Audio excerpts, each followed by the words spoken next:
Bonjour, bonjour tout le monde et bienvenue dans l'épisode 3 des règles de base, les statcards. Alors les cartes de statistiques qui sont vendues avec le modèle, comme ça je vous montre très fièrement des petits modèles, hop, que je vais reposer. Voilà. Ça, tout le monde voit bien, mais gros doigts bien dégueulasses. Alors, les cartes de statistiques que voici, que voilà, qui sont en fait vendues avec les modèles. Donc, qu'est-ce qu'on retrouve sur ces cartes de statistiques? Je vais essayer de ne pas trop trembler, parce que j'ai encore rien pour attacher mon GSM qui me sert à filmer. Alors, d'abord, important, on trouve le nom ici, The Blood Reach. Voilà. Ensuite, qu'est-ce qu'on trouve? On trouve aussi sa faction, qui est ici. Voilà, c'est un Everborn. C'est un des modèles qui est vendu avec le starter. Voilà. Et c'est avec ces modèles-là qu'on va apprendre les règles de base basiques, bien évidemment. Alors, ensuite, qu'est-ce qu'on trouve? On trouve les caractéristiques qui sont ici. Voilà. Alors ici, c'est un mignon. Qu'il est mignon. Oui. Rien à voir avec les petites créatures jaunes. C'est un vivant, c'est un mercenaire, ça veut dire qu'on peut le jouer avec n'importe quel cast. C'est rare 2, voilà. Et c'est un Niflin.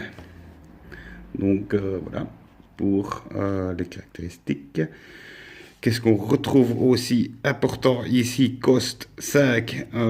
Ça, c'est son coût en Soulstone, puisque donc, quand on fait une partie, avant de démarrer la partie, on se met d'accord sur le coût en Soulstone. Et suivant les objectifs qu'on va tirer, on va choisir son équipe avec le coût. On va pouvoir aussi acheter des abilities, donc des habilités qui coûtent aussi des soulstones. Et alors, c'est toujours bien de garder un petit peu pour la partie, étant donné que on va faire des trucs avec que je vous expliquerai plus tard. Parce que autrement, j'aurais plein de vidéos à faire, nos vidéos. Alors, qu'est-ce qu'on trouve encore? On trouve aussi super important ici. Ce sont les stats. Ok. Que je vous expliquerai un peu plus tard. On a aussi les abilities. Donc ici, son tag, etc. Je vous expliquerai aussi tout ça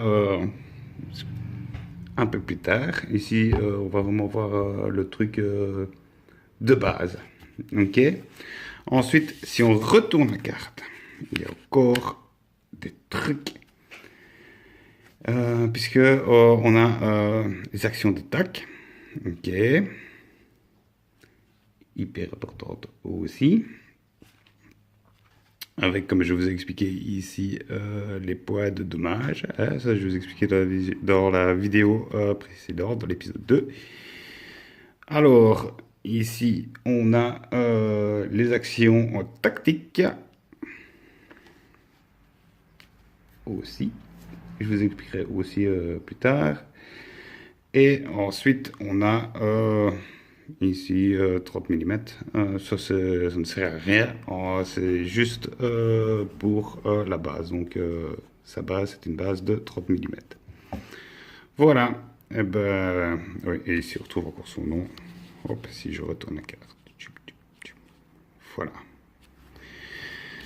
Oh oui, j'ai aussi oublié de vous dire que je trouve ça super important aussi. En fait, dans les statistiques, ok, ici vous voyez les 3 petits points. Allez, les 3 petits points, au moins il y en a bien plus, hein, puisqu'on est quand même à 5 petits points. Et en fait, ce sont ces points de vie. Et chaque fois qu'on se fait arracher, qu'on perd un point de vie, en fait, moi j'ai un petit marqueur en fait qu'on peut effacer. Puis on met des petits points, voilà, on les remplit, et quand ils sont tout remplis, il est mort.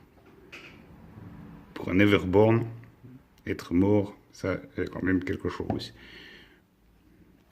Mais bon, voilà. Eh ben, sur ce, je vous laisse et puis je vous dis à très bientôt pour l'épisode 4. Je vous fais des gros bisous. Si vous avez aimé, n'hésitez pas à lâcher un pouce bleu. Si vous avez des commentaires pour m'aider, n'hésitez pas non plus. Voilà. Si il y a des trucs qui vous dérangent et qu'il faudrait que j'améliore, pas besoin de laisser un commentaire haineux. Dites-le-moi simplement. Voilà. Ben, ouais, je vous ai dit que vous pouviez aussi lâcher un petit pouce bleu si vous trouviez ça chouette. Euh, voilà, comme ça c'est dit. Eh ben, écoutez, je vous dis à très très bientôt. Gros bisous. Ciao, ciao les gars, les gars.